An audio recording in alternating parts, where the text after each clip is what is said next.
Hello and welcome back. मैं हूं रंजन और आप देख रहे हो रंजन मिश्रा फिजिक्स। आज हम लोग स्टार्ट करने जा रहे हैं क्लास 11th चैप्टर नंबर 3, नाम है मोशन इन स्ट्रेट लाइन। तो सबसे पहले हम देखेंगे कि मोशन क्या है, पोजीशन क्या है, मोशन के कितने टाइप होते हैं, uniform motion, non uniform motion. फिर हम देखेंगे इसमें कि डिस्टेंस क्या है, डिस्प्लेसमेंट क्या है, फ्रेम ऑफ रेफरेंस क्या है, पोजीशन क्या है, एवरेज वेलोसिटी क्या है, एवरेज स्पीड क्या है, इंस्टेंटेनियस स्पीड क्या है, एक्सेलरेशन क्या है। ये सब सारी बातें हम इनका फंडामेंटल कॉन्सेप्ट आज हम समझेंगे यहाँ पर। तो बात स्टार्ट करते हैं हम कि मोशन क्या है। तो इस चैप्टर की स्टडी हम काइनेमेटिक्स के अंदर करते हैं, means the branch of science that deals with the study of motion without considering the cause of motion, उसको बोलते हैं काइनेमेटिक्स। और ऐसे ही एक और ब्रांच होता है जिसको हम काइनेटिक्स या डायनामिक्स बोलते हैं, जिसमें हम मोशन भी पढ़ेंगे, उसके कॉज को भी जानेंगे, तो उसको बोलते हैं डायनामिक्स या फिर काइनेटिक्स। तो और ये दोनों मिलकर हमारा मैकेनिक्स बनाते हैं। तो इस चैप्टर से दरअसल में आपका मैकेनिक्स स्टार्ट हो रहा है। क्लास 11 चैप्टर 3 से आपका मैकेनिक्स स्टार्ट हो रहा है। और अगर आप ध्यान से देखो और पीछे की फिजिक्स को देखो कि फिजिक्स कैसे डेवलप हुआ, तो सच में मोशन से ही डेवलप हुआ। मतलब जिस फिजिक्स को अभी हम समझ रहे हैं, पढ़ रहे हैं क्लास 11 12th में, ठीक ना, या इसके आगे भी, तो उस फिजिक्स का यह स्वरूप मोशन से ही डेवलप होके आया है। मतलब कि इस स्वरूप का जो जन्मदाता हैं, फादर हैं इस मैकेनिक्स का, इस चैप्टर का, वो गैलीलियो हैं। गैलीलियो ने सबसे पहले मोशन और रेस्ट को अच्छे से समझा और चीज़ों को समझाया, लोगों को समझाया। बाद में उनकी थ्योरी को न्यूटन ने बहुत अच्छे से आगे बढ़ाया और बहुत सारी चीज़ें उसमें जोड़ी, ठीक ना। तो न्यूटन ने क्या बताया और गैलीलियो ने क्या बताया, न्यूटन वाली सारी बातें हम अगले चैप्टर में करेंगे, वो है काइनेटिक्स में। उसमें कॉज ऑफ मोशन भी पढ़ेंगे, तो वहाँ पढ़ेंगे। यहाँ पे हम केवल मोशन समझेंगे कि मोशन है क्या। तो देखो, सबसे पहले ये माना जाता था कि किसी भी ऑब्जेक्ट का जो नेचुरल स्टेट है वो है रेस्ट। कोई ऑब्जेक्ट ऐसे रेस्ट में पड़ा है, मतलब वो अपने नेचुरल स्टेट में है, और एक ही नेचुरल स्टेट माना जाता था। लेकिन गैलीलियो ने बताया कि ऐसा नहीं है। नेचुरल स्टेट ये भी है कि अगर मोशन स्ट्रेट लाइन में मोशन कर रहा है, कोई पार्टिकल है स्ट्रेट लाइन में मोशन कर रहा है, तो वो भी उसका नेचुरल स्टेट है। मीन्स स्ट्रेट लाइन में मोशन करने के लिए भी फोर्स की ज़रूरत नहीं होती है, जब तक कि उसको चेंज न किया जाए, जब तक कि उसको मोड़ा न जाए, जब तक कि उसके डायरेक्शन को चेंज नहीं किया जाए, जब तक कि उसको एक्सेलरेट न किया जाए, तब तक हमें फोर्स की ज़रूरत नहीं पड़ती है, बशर्ते उस पर कोई अपोजिंग या फिर रिटॉर्डेशन वाला फोर्स या फ्रिक्शन वगैरह ना लग रहा हो। उन्होंने एक बड़ा फेमस एक्सपेरिमेंट किया था, वो आप जानते होंगे कि क्लास 9th में आई थिंक पढ़ाया गया होगा कि एक ऐसा टब लिया उन्होंने और यहाँ से एक बॉल छोड़ते हैं, वो बॉल ऐसे आ करके यहाँ इसी हाइट तक ऊपर चला जाता था। बाद में ये हाइट को धीरे धीरे उन्होंने ऐसे स्लैंट कर दिया, ठीक ना, और इसको फ्रिक्शन लेस कर दिया, बिल्कुल जितना कर सकते थे, ऑलमोस्ट 0। तो वो देखे कि ये कभी नहीं रुकेगा, it will keep on going, ठीक ना। तो फिर वहाँ से हमारा लॉ ऑफ इनर्शिया डेवलप होके आया कि अगर कोई ऑब्जेक्ट रेस्ट में है तो रेस्ट में ही रहना चाहेगा अनटिल अनलेस उस पर कोई एक्सटर्नल फोर्स ना लगे, और अगर कोई ऑब्जेक्ट ऐसे मोशन में है तो मोशन में ही रहना चाहेगा जब तक कि उस पर कोई एक्सटर्नल फोर्स ना लगे। तो आप देखो कि इस पर कोई फोर्स अगर ना लगे ना, तो ये कभी ना रुके, ये स्ट्रेट लाइन में चलता चला जाएगा। हाँ, अगर उसको मुड़ना हुआ कहीं तो फोर्स चाहिए, ठीक ना, उसमें उसकी स्पीड को बढ़ाना हुआ तो फोर्स चाहिए, अदरवाइज फोर्स नहीं चाहिए यूनिफॉर्म मोशन करने के लिए स्ट्रेट लाइन में, ठीक ना। तो अब हम बात करेंगे कि मोशन है क्या, यहां से शुरू करते हैं। तो किसी पार्टिकल का मोशन हम पढ़ रहे हैं, तो पार्टिकल क्या है? पार्टिकल है कि point size object having mass. कोई ऑब्जेक्ट है जिसका कि पॉइंट साइज है, बहुत छोटा है, पर उसमें मास है, उसको हम पार्टिकल बोलते हैं। या फिर दूसरे वे में ऐसे भी कहते हैं कि अगर जो डिस्टेंस की स्टडी कर रहे हैं उसके कंपैरिजन में उसका मास बहुत छोटा है, तो हम कह लेते हैं उसके मास का जो साइज है, जो ऑब्जेक्ट का साइज है वो बहुत छोटा है, उसका रेडियस है वो बहुत छोटा है, और जिस डिस्टेंस को पढ़ रहे हो बहुत बड़ा है, तो उस पार्टिकल को, उस ऑब्जेक्ट को बोलेंगे पार्टिकल, ठीक ना। तो ये पॉइंट साइज ऑब्जेक्ट होता है हैविंग मास। अब मोशन क्या है, इस पार्टिकल का मोशन हम स्टार्ट करते हैं। तो मोशन में हम देखेंगे कि डिफाइन किया जाता है कि motion is a change in position with respect to time. अगर किसी पार्टिकल का position with respect to time change हो रहा है तो हम कहेंगे कि it is in state of motion. Means motion is a function of if position is a function of time, if position is a function of time, then we will say that particle is in state of motion. Means motion क्या हो गया, motion हमारे एक तरीके से हो गया कि अगर उसका पोजीशन समय के साथ चेंज हो रहा है तो वो मोशन में कहलाएगा। अगर वो समय के साथ चेंज नहीं हो रहा है, ठीक ना, तो वो रेस्ट में कहलाएगा, तो वो रुका हुआ। जहां अभी t इज इक्वल टू 0 पे जहां पे था, t is equal to t1 पे भी वहीं पे है, t is equal to t2 पे भी वहीं पे है, तो वो रेस्ट में कहलाएगा, ठीक ना। तो ये हुआ रेस्ट और मोशन एज अ डेफिनेशन। जैसे डेफिनेशन के तौर पे अगर हम देख रहे हैं तो कि अगर वो पोजीशन चेंज कर रहा है तो टाइम के साथ तो वो मोशन में, अगर पोजीशन नहीं चेंज कर रहा है तो रेस्ट में। लेकिन ये पोजीशन का चेंज होना और उसको रेस्ट में होना, दरअसल में ये दोनों रिलेटिव टर्म हैं। Rest and motion both are relative terms. ये कोई ऑब्जेक्ट हम कह रहे हैं मोशन में हो रहा है कहीं खड़े होकर के, कोई दूसरा उसी चीज को ये भी कह सकता है कि नहीं ये मोशन में नहीं है। मतलब ये बड़ा कंफ्यूजिंग है, ध्यान से समझो इसको, कि एक ऑब्जेक्ट रेस्ट में है तो जरूरी नहीं है कि वो सबके लिए रेस्ट में हो। हम बोल रहे हैं कि रेस्ट में है, इसका मतलब ये नहीं है कि सब हर कोई बोलेगा कि ये रेस्ट में है ना। वो डिपेंड करेगा कि वो कहाँ से बोल रहा है, हम कहाँ से बोल रहे हैं। जैसे कि ये वही बात है कि ये सत्य क्या है, तो वो डिपेंड करता है कि कौन किस कहाँ से बोल रहा है, किसने क्या देखा, वो उसके लिए अपना सत्य है। हर किसी के अपने हिस्से का सत्य है। तो वैसे ये है कि जैसे कार है या फिर ट्रेन है, ट्रेन के अंदर अगर हम और आप बैठे हैं आमने सामने एक दूसरे के रिस्पेक्ट में, हम रेस्ट में हैं, ठीक ना। लेकिन हम कह रहे हैं कि आप रेस्ट में हो, आप कह रहे हो कि हम रेस्ट में हैं, एक दूसरे के साथ बैठे हुए हैं हम ट्रेन के डिब्बे में। लेकिन जो स्टेशन पे बैठा हुआ वो कह रहा है कि ना ना आप तो मोशन में हो, आप दोनों लोग मोशन में हो, ठीक ना। और जो स्टेशन पे है वो कह रहा है कि मैं रेस्ट में हूं, क्योंकि मैं आप लोगों को देख रहा हूं मोशन में। पर आप सोचो कि वो कहाँ खड़ा है स्टेशन पे, स्टेशन कहाँ है, अर्थ पे है, और अर्थ पूरा घूम रही है, ठीक ना। तो अगर कोई स्पेस से जाकर देखे तो बोलेगा कि वो मोशन में है। तो आप समझ पा रहे होंगे कि मोशन और रेस्ट ये दोनों क्या है, रिलेटिव टर्म है। डिपेंड करता है कि आप कहाँ से खड़े होकर देख रहे हो। तो जो ऑब्जर्वर है, जो कमेंट्री कर रहा है, उसका वो जहां से खड़ा है उसी को बोलते हैं रेफरेंस पॉइंट या फिर फ्रेम ऑफ रेफरेंस। तो rest and motion depends on the frame of reference, कि आप किस फ्रेम ऑफ रेफरेंस से बात कर रहे हो। जैसे ट्रेन में हमारे साथ आप बैठे हुए, तो हमारे रिस्पेक्ट में, हमारे फ्रेम ऑफ रेफरेंस से आप रेस्ट में हो। लेकिन स्टेशन से जो देख रहा है उसके फ्रेम ऑफ रेफरेंस से आप मोशन में हो। लेकिन जो स्पेस से देख रहा है वो उस वाले को भी, जो स्टेशन पे बैठा है उसको भी बोल रहा है कि ये मोशन में है, ठीक ना। तो रेस्ट और मोशन ये क्या है, रिलेटिव टर्म्स है, डिपेंड करता है फ्रेम ऑफ रेफरेंस से। अब ये फ्रेम ऑफ रेफरेंस आप समझ ही गए होंगे कि ये वो लोकेशन है, ये वो पोजीशन है, या फिर ये वो फ्रेम है। एक्चुअली वो फ्रेम है जहां से ऑब्जर्वर ऑब्जर्व करके अपनी कमेंट्री दे रहा है, ठीक है।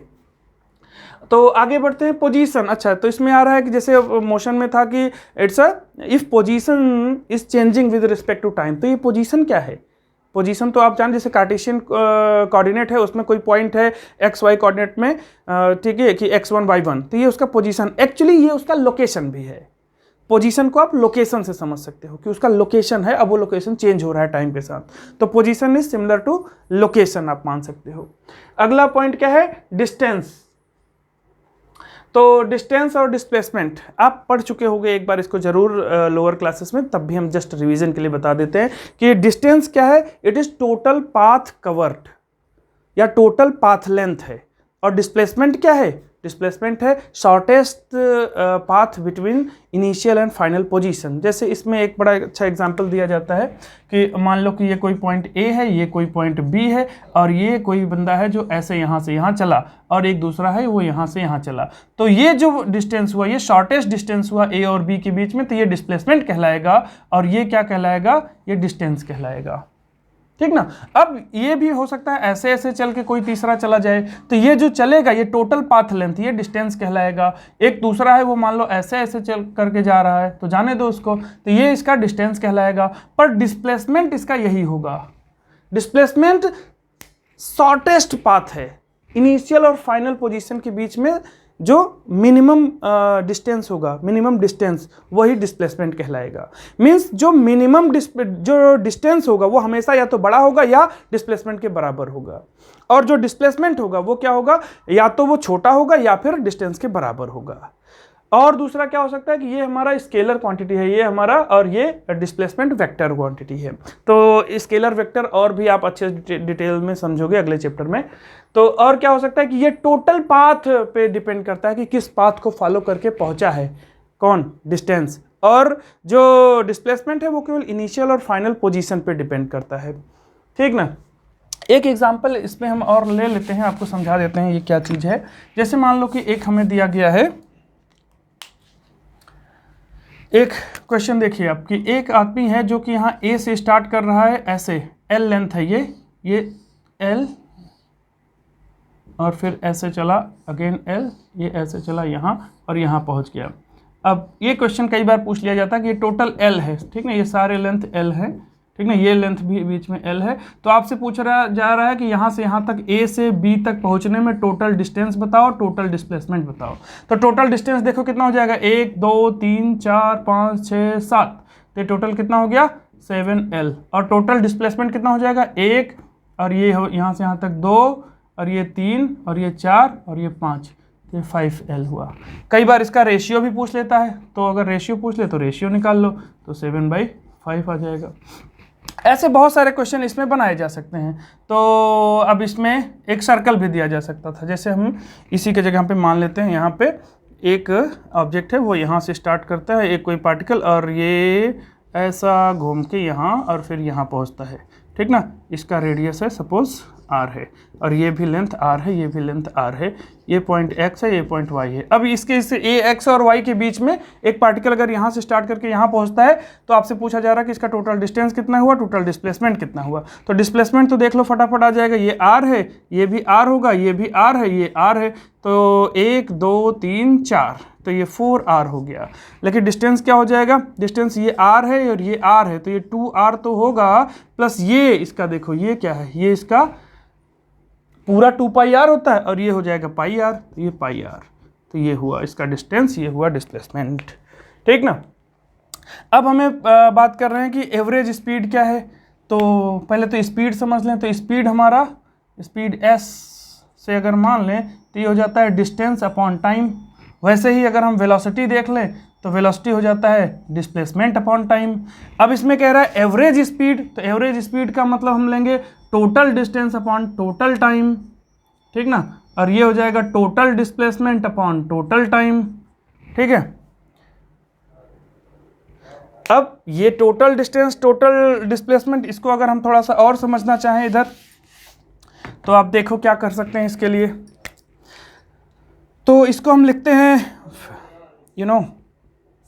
एवरेज निकालते हैं, एवरेज वेलोसिटी और एवरेज स्पीड। देखो तो एवरेज वेलोसिटी क्या हो जाता है, इसको लिखते हैं हम delta x upon delta T, या यूं कह लो कि x2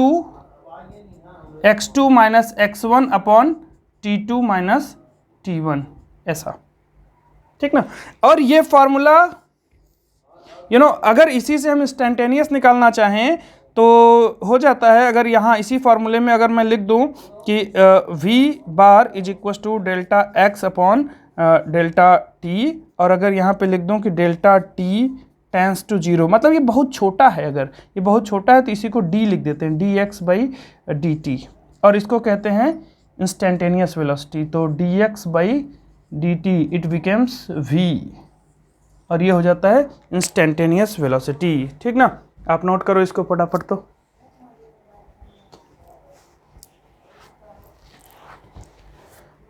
ठीक है।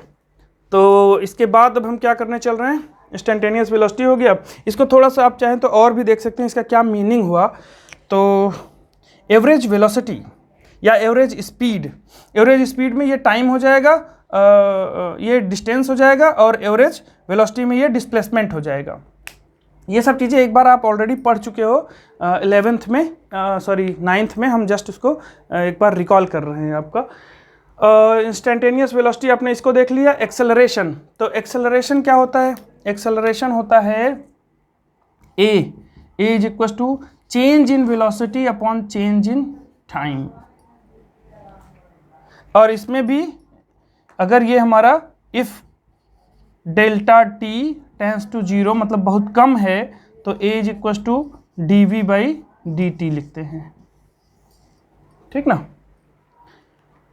तो इस तरीके से हम बहुत सारी चीज़ें इसमें करेंगे आने वाले चैप्टर में। ये तो जस्ट एक इंट्रोडक्शन था जो अभी हमने आपको फैमिलियर करा दिया इस टर्म से, जो ये टर्म्स दिए हुए हैं उनसे फैमिलियर करा दिया।